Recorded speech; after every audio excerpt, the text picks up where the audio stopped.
I meant to make this video, well, because I've been editing, and I've also didn't have enough storage on my Google Drive, which I have to delete some stuff off there and put it on my flash drive. So that's why I haven't been on YouTube lately. So I'm sorry I haven't been active.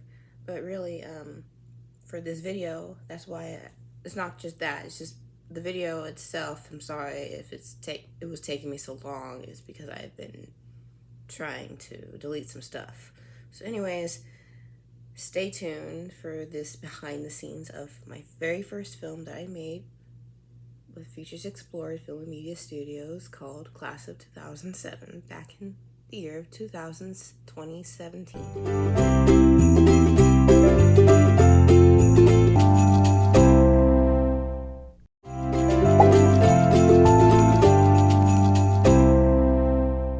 Hey Sacramento Workshop, holiday high school reunion. So let's get going. Got a lot of work to do. Holidays are around the corner. But before starting production, we're able to have these ideas already in place. So then by the time we get to the location, we can just say, okay, look at this drawing we already have set up. This is what I want. Go ahead and set it up that way. What I can do is I can do quad chain here. So what's cool about this project and this opportunity for our students, especially with this particular film, is it gives our students an opportunity to see what a real set looks like. Our students get a lot of really good hands-on experience working on our sets, and they get a chance to fail, which is awesome. And when you're actually working in the industry, if you fail, sometimes that's your last chance. The students did pretty much everything. Our goal is to have the students do 80%, staff does 20%. And we're just there to help guide them and make sure that they are using their coping mechanisms and their professional behavior that they've learned from us and the technical skill that they practice in class.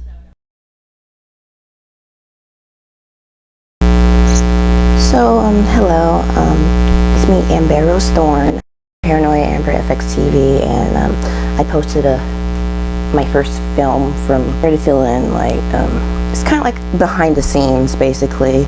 So, yeah, so basically I'm going to tell you how Class of 2007 became to life.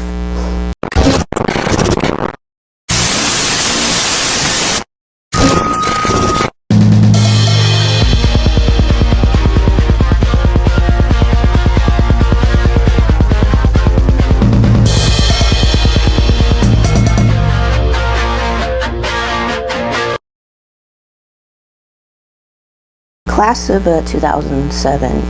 So I was the one who helped write it, of course, do the hair and makeup and be an extra. As you saw me in the film, I play as one of the cheerleaders, aka the Barbies, but I don't have a speaking role. The film was originally called Holiday High School Reunion. Then we thought it doesn't make sense. It's just a reunion. It's not like they're going to the reunion on Christmas, so why would it be called Holiday High School Reunion? So we thought about Class of 2007. But then with the words, it's like the words are white, but the 2 is white for 2000, but the 007 is blue because she's like an action figure star. So yeah. When I wrote it, when I wrote the script, I was with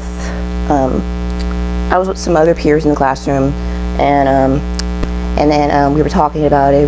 That's how we were writing some ideas for the script and stuff. Look at Nessie all trying to act like she's in charge. The character, the mean girl Ashley, I named her Ashley after my sister, because, well, not saying that my sister Ashley is rude and stuff. How we came up with the cheerleaders, so we had to just negotiate some names, like some mean names, like we came up with Tiffany, Brittany, and then I came up with one because, not to insult my sister whose name is Ashley, but from all the Ashleys I've dealt with in the past that I've known were kind of mean. So I thought the main one who's the ringleader is Ashley. She should be called Ashley. And yeah, I also am an extra too in as one of the Barbies. They call us the Barbies. We call them the Barbies. That's what we named them because they're so fake. So, and I think they're better than everything, so. Nessie hasn't changed a bit. Still as awkward as ever. So I was supposed to have a speaking role, but I had braces at the time and they had to get out. I was supposed to have a speaking role, but it was only like 4 words, 1 line. But I had to get my braces off at the time because I had them on since I was 13 in 8th grade, and I was 20, and it was about time for me to get it off. And then my instructors were like, if you leave now, you won't be able to have a speaking part. I'm like, that's fine, but I mean, I got to get these babies off. I've been having them for years, and I'm fine. At least I'm here, you know. I'm learning something. Let me give you a breakdown of the film so that I've helped write with others, including with the instructor. That's also because I've worked with professionals at the time, because the instructors, most of them are like producers, directors, actors, makeup artists, etc. and stuff. So I've worked with the real deal. So I was working with the late Kristen Sultan. Yeah, rest in peace, Kristen. She was a producer. She did a lot of films. Yeah, Kristen worked on a lot of things. She worked with Christina Milian on this movie called Snow Globe that aired on TV, which was on ABC Family. She then worked with Anna Paquin on set called Buried My Heart at Wounded Knee, and later worked with the late Matthew Perry, who starred in Friends, who plays as a teacher who goes to an inner city with elementary school for the bad kids who cut up at school so he can teach them the right from wrong and how to succeed with their dreams. Even though some of the kids got a lot of personal problems in this film, other than that, I totally recommend to watch it. So the script is about Tia Hancock being an action movie star, and then she basically doesn't take direction very well. Cause we used, to make it look more real, we used cardboard, and we painted it over, and then we put some electrical tape around it, and then we used someone's smartphone, like one of the instructor's smartphones, to make it look like it's a bomb going off, ticking. And we did that in the other previous ones, like in the other scenes where she's in the cafeteria and she's trying to like see what's up with the security system, because it's in lockdown and everybody's locked in.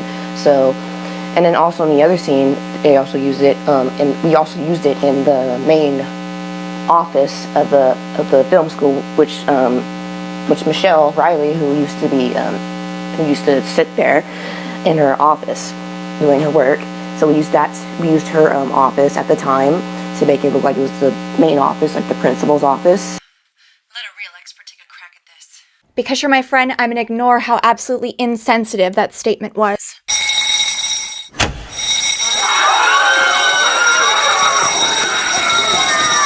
So we picked different locations. First, we did our location at our school, which is on Watt Avenue, which is at McCollum Park, which used to be there at McCollum Park, but it's no longer there anymore. It's somewhere in Arden, Sacramento.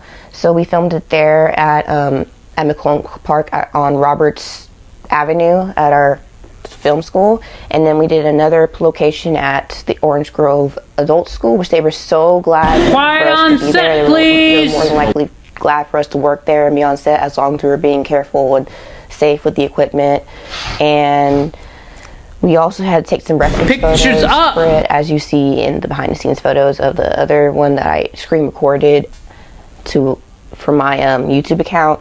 So we had to take pictures of the location scouts, and then we had to ask the people if it's okay. That's in order for it to make a film, and they were okay with it. So when we came up with the script, we didn't, because it wasn't easy at first, but it was easy, but it wasn't easy. So for the props, we didn't just pick out any props. We just had to just list things out, and we just wrote it out. And it's funny though, and because when we were writing this stuff out, we're having fun at the same time, and we're just laughing off, because it's supposed to be a comedy, like an action comedy, because Tia Hancock is like the action movie star, and she comes and saves the day because they're all trapped inside the cafeteria for whatever reason. And it was a fun script to write. And it's funny though, because as I remembered it, this may sound a little bit cruel, but I was young and I was just wanting to have a little bit of a horror moment in the script. I wanted one of the like Ashley is the character, the one that has not Ashley, no, Brittany, the one who's carrying the baby, I was gonna have her miscarry, but then they're like, that's a little bit too much, Amber. And then one of my friends said that I was like the George R.R. Romero guy that did what's that show, Game of Thrones. He's like, it's like sitting with him in the room right there, and I was like, yeah, I don't know. I wanted to be like a horror comedy action, but but we all had to agree on whatever it was. What I think of it so far, I think it's pretty great. It's pretty good. I think it's pretty good. It is a wrap!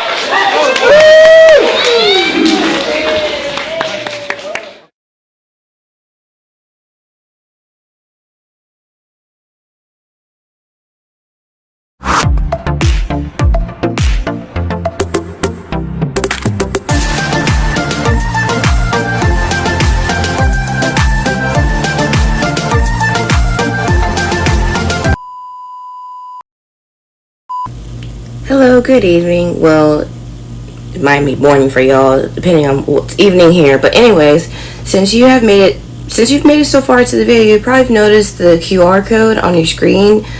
Now would be the time to pull out your phone and start scanning to find more info about me and my profession and etc. on my website, just to get to know me more. And as what I said about the two Christian Schulten movies, they're both streaming on Roku platforms. For Bury My Heart at Wounded Knee is on Cinemax, Amazon Prime, and Apple TV. And Fandango,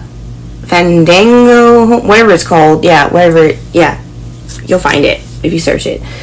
And the Ron Clark story is streaming on Tubi, Peacock, and Amazon Prime.